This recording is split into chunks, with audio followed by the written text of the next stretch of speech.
तो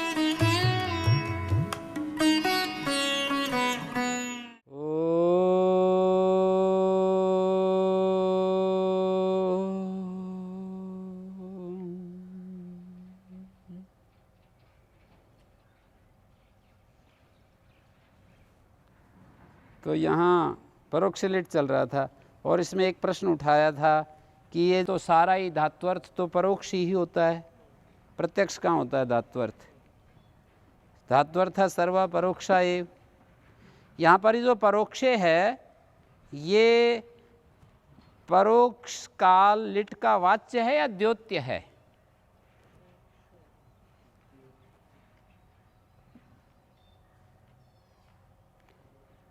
भूत अनद्यतन परोक्ष अर्थ में वर्तमान धातु से लिट प्रत्यय होता है, तो ये जो काल अर्थ है परोक्ष काल लिट का वाच्य है या द्योत्य है? हैं? द्योतन कर रहा है। वाच्य किसका है?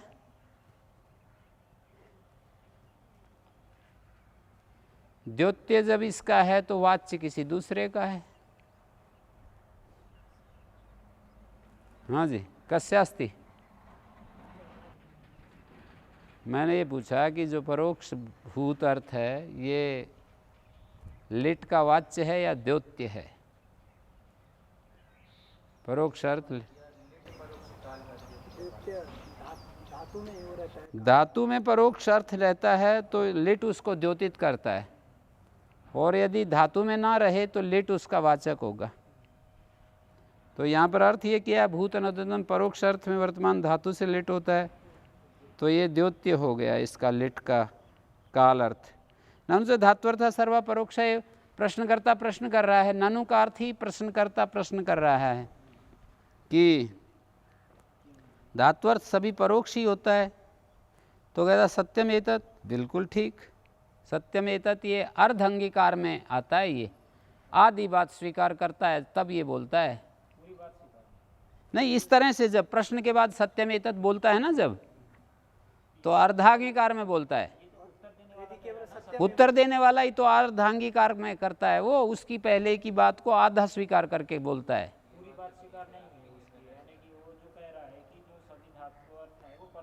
हाँ, आधा स्वीकार कर रहा है कि ये बात तो ठीक है, लेकिन आगे कुछ और कह रहा है। पूरा स्वीकार करने के लिए क्या बोल रहा है? ऐसे प्रवाह में जहाँ जहाँ भी ऐसा आएगा ना शास्त्रों में, वो अर्धांगीकार होता है।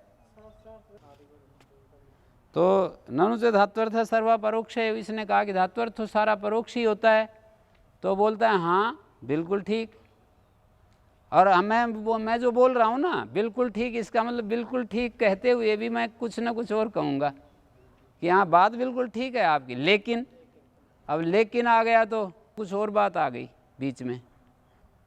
तो धात्वर्थ परोक्ष ये बात ठीक है, सत्यम एतत्, इस बात को हम अस्वीकार नहीं कर रहे। वो ये कहता है कि धात्वर्थ परोक्ष होता है, सभी धात्वर्थ परोक्ष होता है, इस बात को हम भी स्वीकार करते हैं।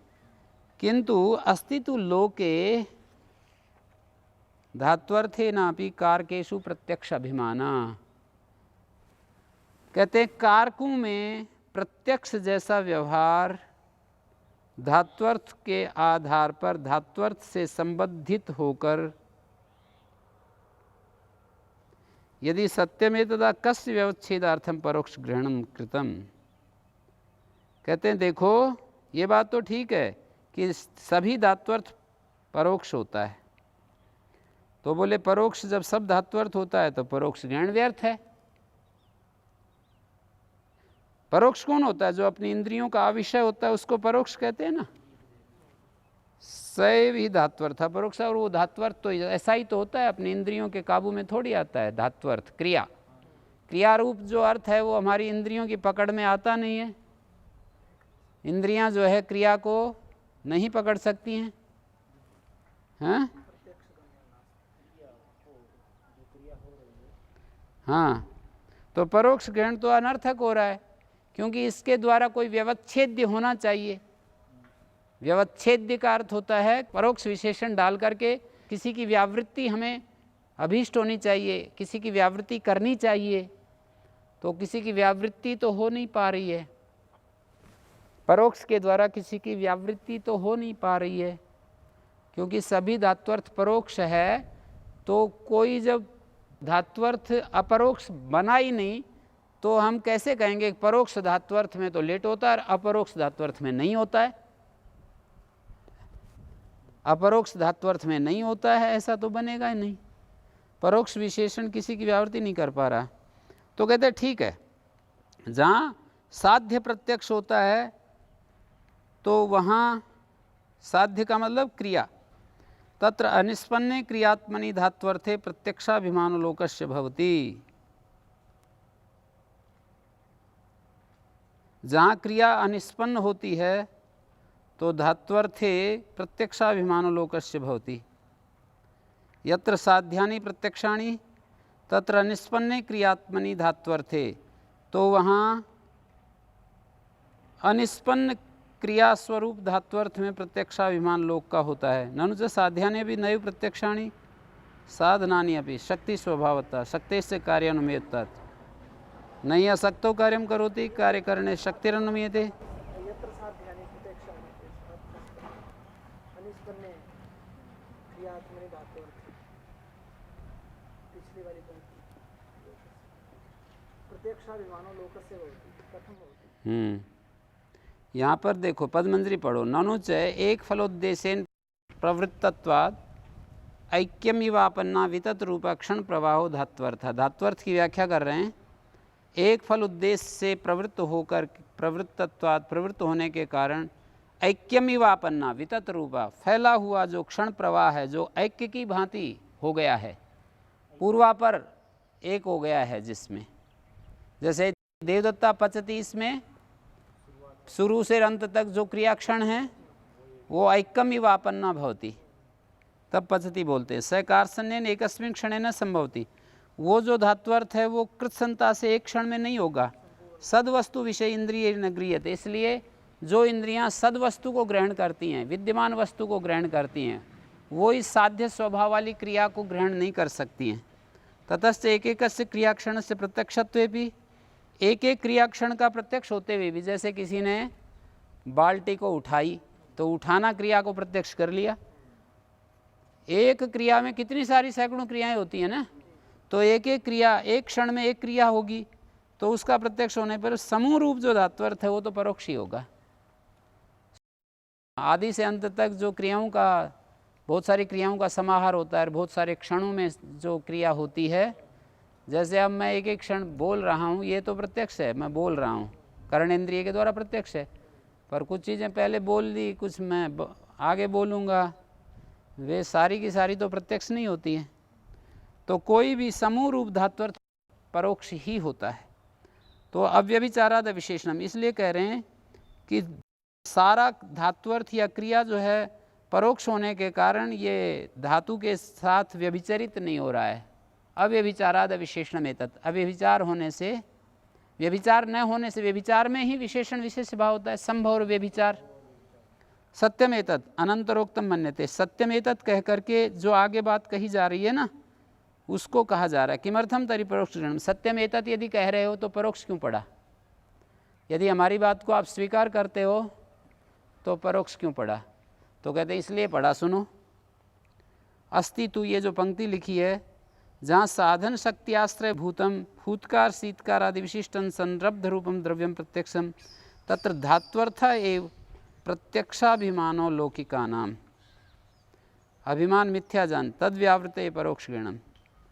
कहते हैं जहाँ साधन शक्ति के आश्रयभूत फूतकार शीतकार आदि विशिष्ट संरब्ध रूप द्रव्य है, साधन शक्ति के आश्रयभूत, जो उस क्रिया को करने वाला जो व्यक्ति, उसको साधन शक्ति, साधन शक्ति का आश्रयभूत जो फूतकार शीतकार आदि विशिष्ट जो द्रव्य है वो तो प्रत्यक्ष होता है ना। फूतकार शीतकार आदि विशिष्ट जो संरब्ध रूप द्रव्य है वो तो प्रत्यक्ष होता है। तो धात्वर्थ एवं प्रत्यक्षाभिमान लोक, क्या नाम, लौकिक जनों को ऐसा होता है कि वो प्रत्यक्ष अभिमान, प्रत्यक्ष जैसा मान लेते हैं उसको, धात्वर्थ को ही। हाँ जी, तो उसको हटाने के लिए यहाँ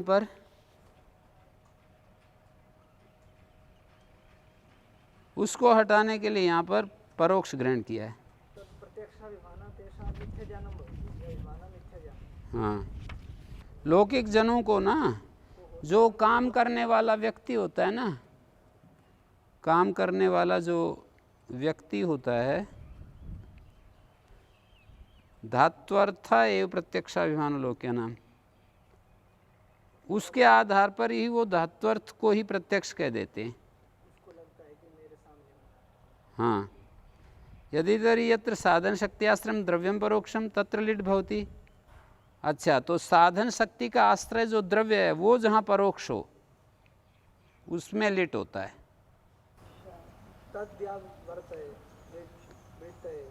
मतलब उसको जो मिथ्या ज्ञान हो रहा है उसकी व्यावृत्ति के लिए परोक्ष ज्ञान किया है। हाँ, नहीं है, उसको मिथ्याभास हो रहा है।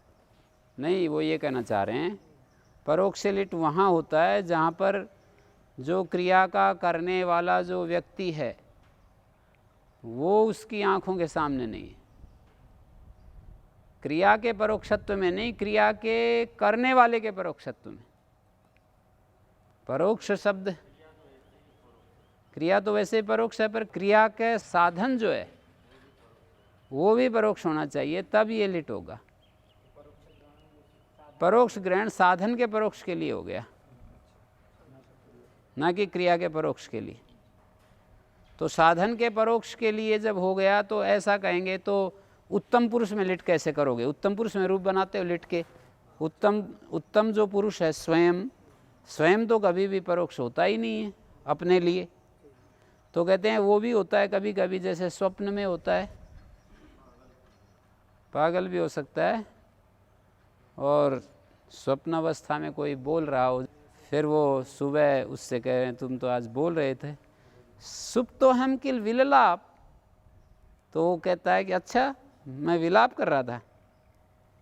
सुप्तो हम किल विललाप, उत्तम पुरुष का प्रयोग कर दिया उसने, क्योंकि उसकी दृष्टि में वो स्वयं परोक्ष हो रहा है। हैं? रात को जब बोल देते हैं तो उसी बोलने वाले की दृष्टि में वो परोक्ष हो गया ना, बोलने वाला व्यक्ति। तो साधन उत्तम पुरुष भी हो जाएगा ऐसी जगह। या मत तो हम के लिए विलाप, जैसे कोई किसी को कुछ नशा हो रहा है, कुछ बोल रहा था, फिर बाद में उसको याद दिलाएं कि कल तो आप ऐसे ऐसे बोल रहे थे, तो वो पूछता है कि अच्छा मत तो हम किल विललाप, कि मैं उस मत अवस्था में कुछ बोल रहा था क्या, किसी को गाली वाली तो नहीं दे दी, तो वो अपने ही लिए परोक्ष हो रहा है। तो इस जगह हो जाता है, ये कह दिया।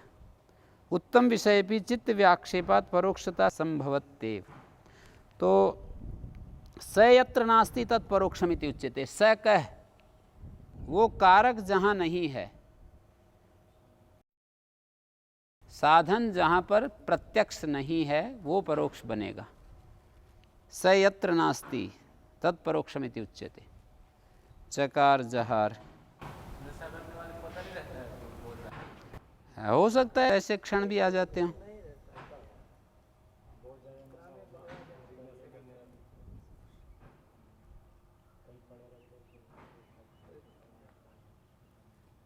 अपने कार्य को ही जब नहीं जानता तब ये परोक्ष हो जाएगा। बाद में उसको बताते हैं पार्श्वस्थ जो लोग हैं, ये तो ऐसे कर रहा था, बोले अच्छा ऐसे कर रहा था, तो वो ऐसा कर रहा था जब बोलेगा तो लिट लकार का प्रयोग करेगा।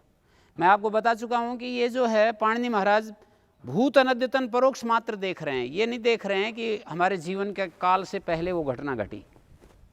आजकल ऐसे चल रहा है, पर पाणिनि को देखोगे तो ऐसा मिलेगा, भूत अनद्यतन परोक्ष काल में लिट होता है। भूतकाल हो, अनद्यतन हो और परोक्ष हो, चाहे दीवार के परली तरफ भी कुछ घटना हो रही है तो उसमें लिट बोल सकते हैं। हैं? तो अस्तित्व, ये यूं कह रहे हैं, अस्तित्व धात्वर्थे नापि कारकेषु प्रत्यक्षाभिमाना। कारकों में धात्वर्थ को लेकर, धात्वर्थे ये तृतीया किस अर्थ में लगेगी?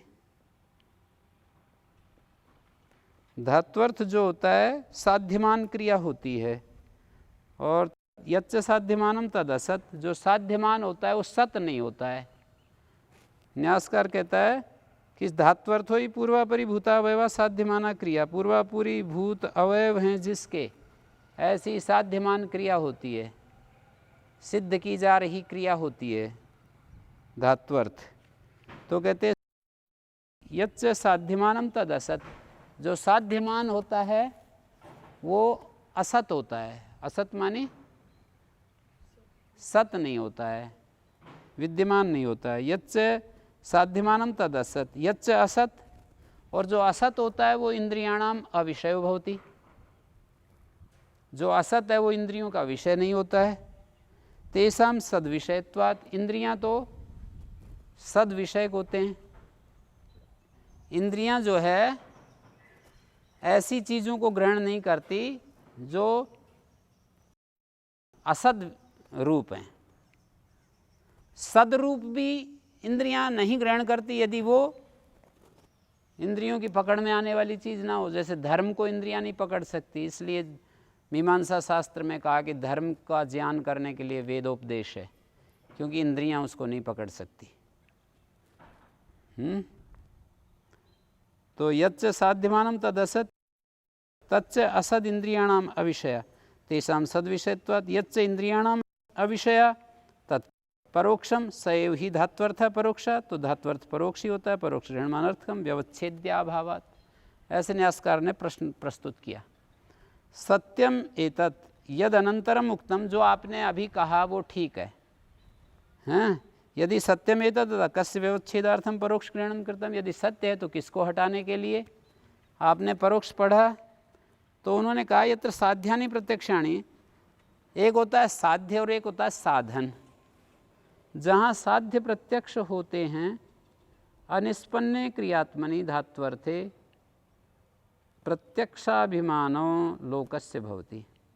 जहाँ साध्य क्रियाएं, साध्य तो क्रियाएं होती हैं, साध्यानि बहुवचन डाल दिया, क्रिया रूपाणी साध्यानि क्रिया रूपाणी प्रत्यक्षाणि, तत्र अनिष्पन्ने क्रियात्मनि धात्वर्थे।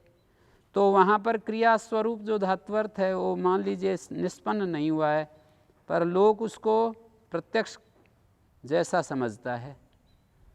यत्र साध्यानि प्रत्यक्षाणि, जहाँ क्रियाएं, क्रियाक्षण, क्रिया समूह जहाँ प्रत्यक्ष होती हैं तो लोग उसको क्या समझता है?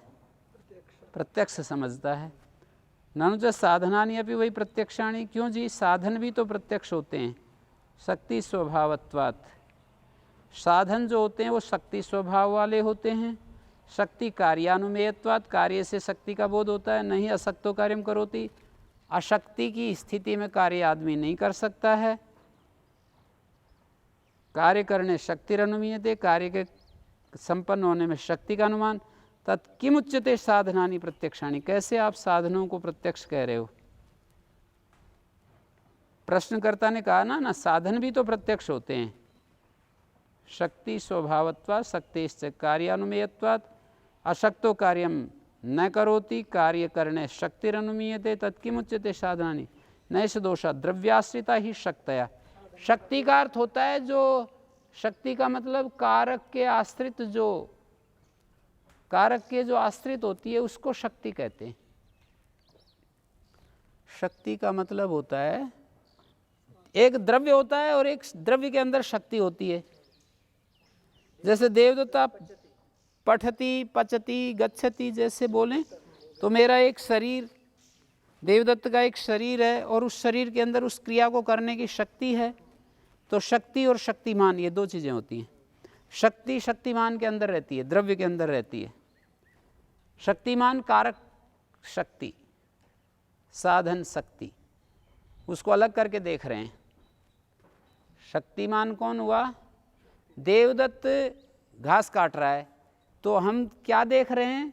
द्रव्य को देख रहे हैं, शक्ति को तो नहीं देख रहे ना, शक्तिमान को देख रहे हैं। उस क्रिया करने की जो शक्ति है उसका अनुमान कर रहे हैं। उस क्रिया को होता हुआ देख करके बिना शक्ति के क्रिया निष्पन्न नहीं होती। शक्ति नहीं है तो क्रिया भी नहीं होगी। क्रिया हो रही है तो अनुमान करते हैं शक्ति है, और शक्ति है तो शक्ति का आश्रय है। शक्ति किसी के आश्रय से रहती है, शक्ति अनाश्रय नहीं।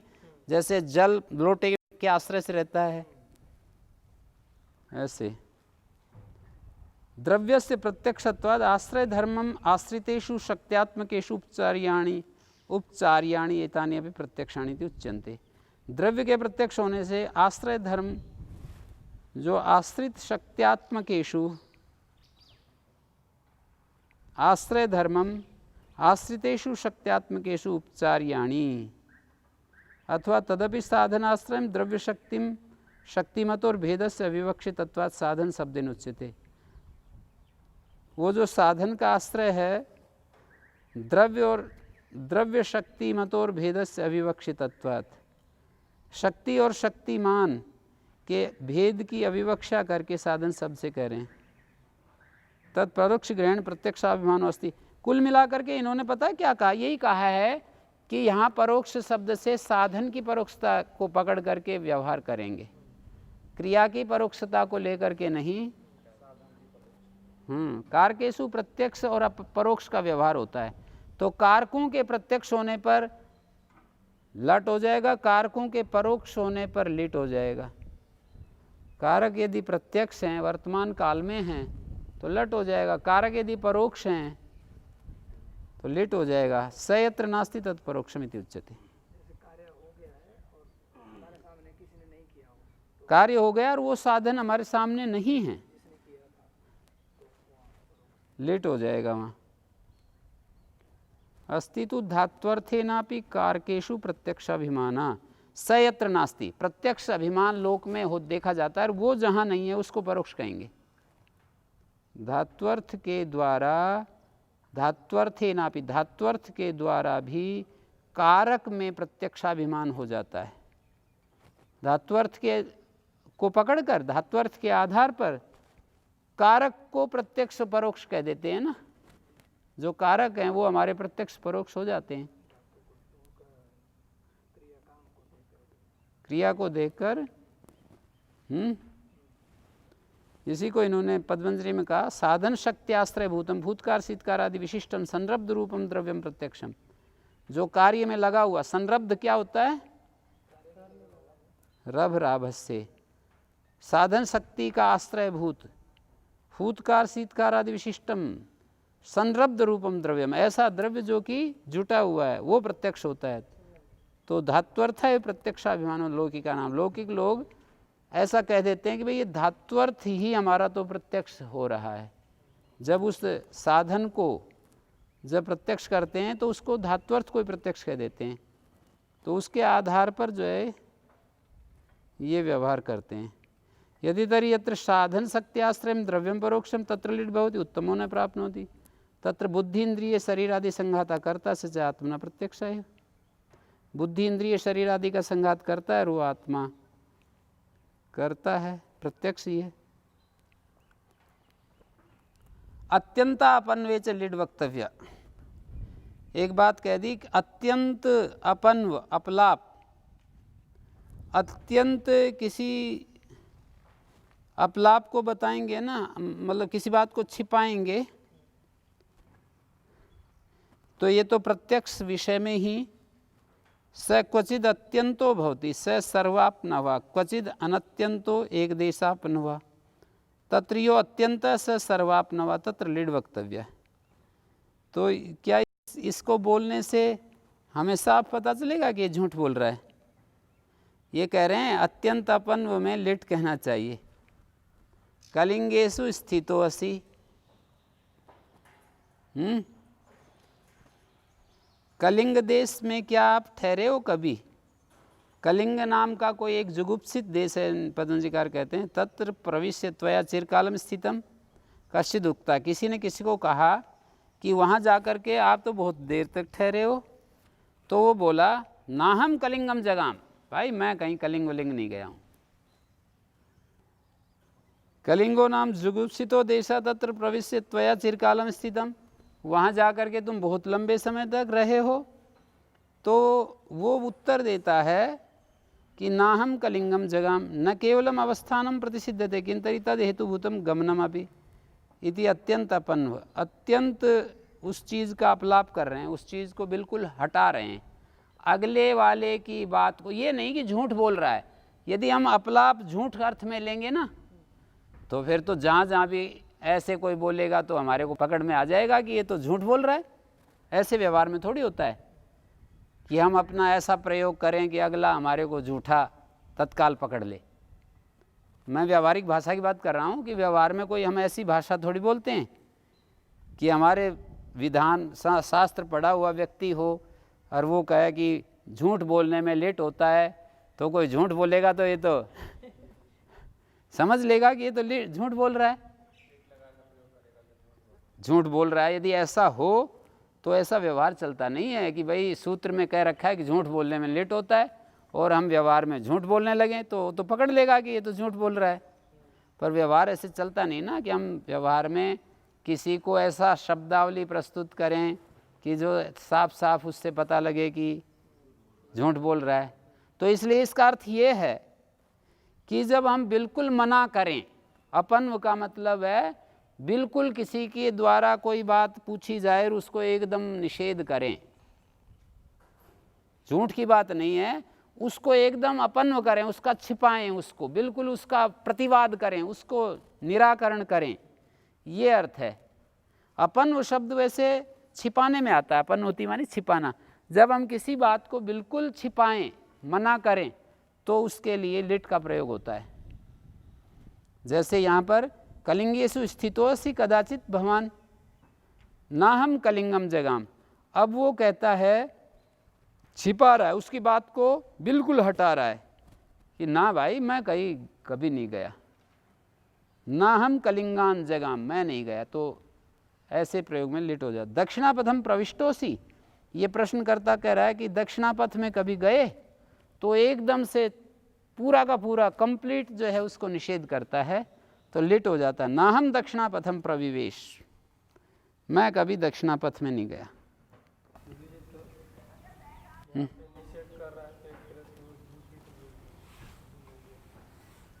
जैसे मैं आपसे कोई बात पूछूं और आप उसको लिट लकार में कहो तो मैं समझ लूं कि आप झूठ बोल रहे हो। मैं कोई बात पूछूं और आपने ये संस्कृत पढ़ ली कि भाई बिल्कुल जब मैं झूठ बोलूँगा तब मैं लिट बोलूँगा,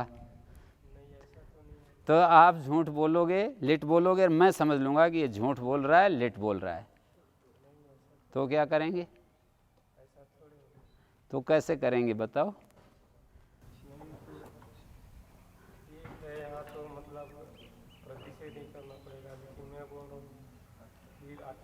हो नहीं जाता है प्रतिषेध कर देते हैं, जैसे इनकार ही कर देते, छिपा देते हैं, उसमें झूठ तो आपको नहीं होता है।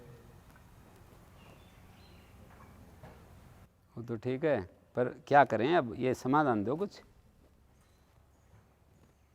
अत्यंत अपन्व में लिट बोली जाए तो अपन्व का अर्थ झूठ माने, तो अत्यंत झूठ इन्होंने क्या किया